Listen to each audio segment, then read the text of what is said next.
Turning to the broader market, stocks kicked off the month in mixed territory. The Dow closed down 27 points, posting a six-day losing streak. The NASDAQ is the only green on the screen, hitting a 52-week high. There's a new report, though, which suggests that market performance between now and October 31st could determine the winner of the 2016 presidential election. Now, if stocks go up during that three-month stretch, you can expect a Clinton White House. But if stocks dip, expect Donald Trump to win. To my market panel, Tai Young, Wealth Management CEO and short-term bear. Tai Young and A&G Capital President and market bull.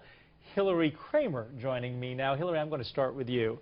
Can we put any validity into these kinds of predictions for the future based on past performance? Well, some of these market theories around election, yes, there are some patterns, but all the rules have changed. And in this particular situation that we're in, Adam, it's really Hillary Clinton that Wall Street and big business wants to see in the White House. What everyone fears is that Trump is elected because he's anti-free trade, he's the unknown, and the biggest one of all is Janet Yellen.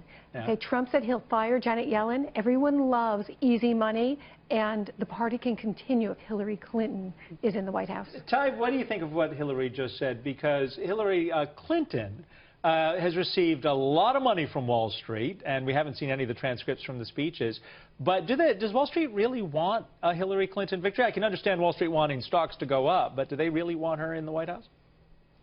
It's an interesting distinction that you make, Adam. The fact is Wall Street does want stocks to go up, but they don't really want Hillary in the White House, I don't think. The fact is that it is true that if the stock market's going up, the incumbent party usually wins. If the stock market's going down, incumbent party usually loses, or the challenger usually wins. But I think this election's about more. I mean, this election's unlike any election I've ever seen in my lifetime. I think it's more about the economy than it is about the market. The fact is the economy is growing at about 1% right now. We are a 40-year low in labor participation, 50-year low in home ownership. Really let me finish if I may. No, because it does really matter. It does matter what because really matters is that we are in an environment where the market's going up, and the Fed will make sure the market continues to go up. We heard those words from Dudley today. The Fed does not want to do anything that's going to make the market But Hilary, I got to weigh in on this. Wait, Tai, let me respond to this too, Tai, but first, Hilary. I got a very good friend who lives in Cleveland, Ohio, worked his whole life in a steel mill, lost his job in 2000 when LTV went bankrupt. The mill has reopened, but everything was shipped off to China. They used to employ 12,000, now they employ 3,000. His standard of living fell.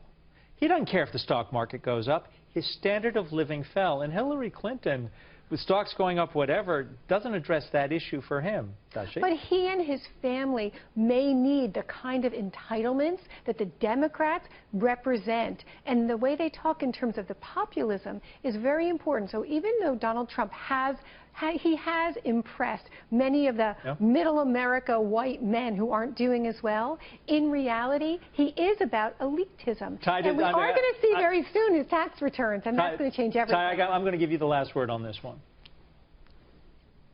The simple fact is, if you like socialism, those things sound great. But the fact is that we're a capitalist, a free market country. We were the last time I checked. And if you ask people overwhelmingly if they're better off 8 years ago than they are now, they say no. People need jobs. The economy hasn't done well.